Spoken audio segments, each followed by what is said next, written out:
اب میں ایک عملی سوال کہہ رہا تھا کہ اس میں ایک بڑا عملی سوال ہے، میں کیا کروں؟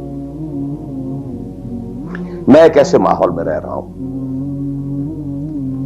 جس میں اللہ کا دین غالب نہیں ہے. میں نماز پڑھ رہا ہوں، روزہ رکھ رہا ہوں، میں شراب نہیں پیتا، میں سور نہیں کھاتا.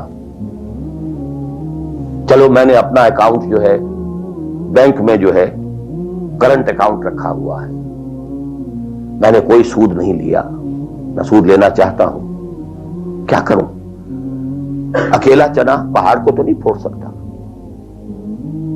پورا نظام تو میرے بدلنے سے نہیں بدل جائے گا. تو میں تو رہا پھر 40%، 50%، 60%، 70% کافر کا کافر.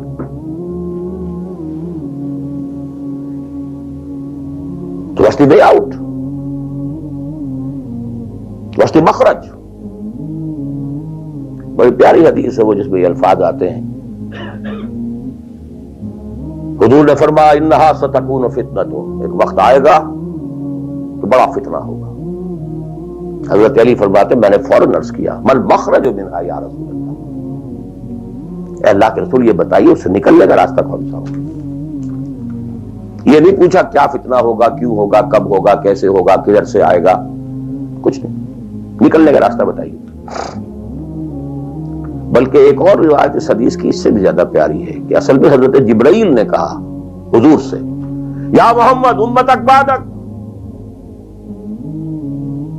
اے محمد صلی اللہ علیہ وسلم کبھی سوچا ہے تمہارے بعد تمہاری امت کا کیا بنے گا؟